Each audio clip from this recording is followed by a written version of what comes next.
अमेरिकी commerce secretary कह रहे हैं कि डील तो डन हो गई थी, लेकिन मोदी को ट्रंप को कॉल करना था, लेकिन मोदी ने ट्रंप को कॉल नहीं किया। और भारत में बताया जा रहा है कि नहीं, मोदी तो ट्रंप के सामने पीछे पड़े हैं। कांग्रेस रोज एक आर्टिफिशियल इंटेलिजेंस से, एक होता है रियल इंटेलिजेंस, एक होता है आर्टिफिशियल इंटेलिजेंस। रियल इंटेलिजेंस के साथ आर्टिफिशियल इंटेलिजेंस का यूज हो तो वो काम करता है, लेकिन जब रियल इंटेलिजेंस राहुल गांधी की है और आर्टिफिशियल इंटेलिजेंस कांग्रेस के आईटी सेल की, तो रोज दिखाते हैं नरेंद्र मोदी सरेंडर कर गए, हाँ मालिक, हाँ साहब, इस तरह के आर्टिफिशियल इंटेलिजेंस। असल क्या है, अमेरिका परेशान है कि मोदी फोन भी नहीं करते, बात भी नहीं करते। और ये तो सबने देखा ना कि कनाडा से लौट रहे थे, ट्रंप ने बुलाया, नहीं गए, और उड़ीसा में जाकर कहा कि भगवान जगन्नाथ की धरती पर आना मुझे ज्यादा प्राथमिकता लगा। साफ साफ बोला। अमेरिकी राष्ट्रपति किसी को बुलाए कोई नहीं जाए, लेकिन नरेंद्र मोदी को पता है, ट्रंप के पैतरे भी पता है, ट्रंप की हरकतें भी पता है, इसलिए वो नहीं गए। माधुरों की वो ताकत नहीं थी, वरना भारत के विपक्षी नेता पृथ्वीराज चौहान से लेकर ढेर सारे विपक्षी नेता हैं, कांग्रेस के ढेर सारे सोशल मीडिया हैंडल देखिए, वो ये कल्पना करते हैं कि अमेरिका आके उठा ले जाएगा।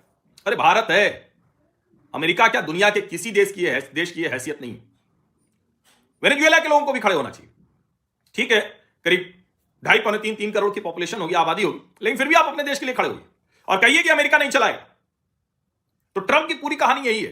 ट्रंप अपने घर में घिर गए, ट्रंप चारों तरफ से परेशान है, लेकिन उस परेशानी में वो और ज्यादा हड़बड़ी वाले कदम उठा रहे हैं। और इसीलिए मैंने आपको बताया कि कैसे अब अमेरिका धीरे धीरे ध्वस्त हो रहा है। और ऐसे में भारत को रणनीतिक तौर पर अगर चीनी कंपनियों के लिए दरवाजे खोलने हैं तो खोलना चाहिए। एक बात जो बार बार होती है, हालांकि शायद उसके कई पहलू होंगे, कि जो टेक कंपनियां हैं, अमेरिकी टेक कंपनियां, उन पर टैक्स लगाने का काम भारत को करना चाहिए। लेकिन फिर कहा जाता है भाई, जैसे यूट्यूब है जिस पर हम आपसे बात करते हैं, एक्स है जिस पर हम आपसे बात करते हैं, फेसबुक है जिस पर हम आपसे बात करते हैं, हम जब कह रहे हैं तो हम सब, तो उनका जो मोनेटाइजेशन मॉडल है, दूसरी जो चीज है, उसका कोई ऑप्शन नहीं है, तो क्या वो अचानक नुकसान तो नहीं कर रह जाएगा? और ट्रंप की तरह नरेंद्र मोदी बिना सोचे समझे तो निर्णय ले नहीं सकते। लेकिन ये चर्चा बहुत चल रही है कि हमें भी अमेरिकी कंपनियों पर टैक्स लगाना ही चाहिए। अब वो तो आगे देखेंगे, लेकिन ट्रंप की पूरी कहानी अब आपको समझ में आ गई। मोदी से हारे, माधुरों को मारे, और मोदी ने आज इस स्थिति में देश को खड़ा कर दिया है, इसलिए उनकी परेशानी। और अगर एलएसी ठीक हो गई, चीन के साथ रिश्ते हमारे ठीक हैं, तो यकीन मानिए अमेरिका के इन थ्रेट्स को हम अच्छे से निपट लेंगे। और दुनिया ऐसे ही चलती है, कभी किसी की दोस्त, कभी किसी की दोस्त, कभी किसी की दुश्मन, कभी किसी की दुश्मन।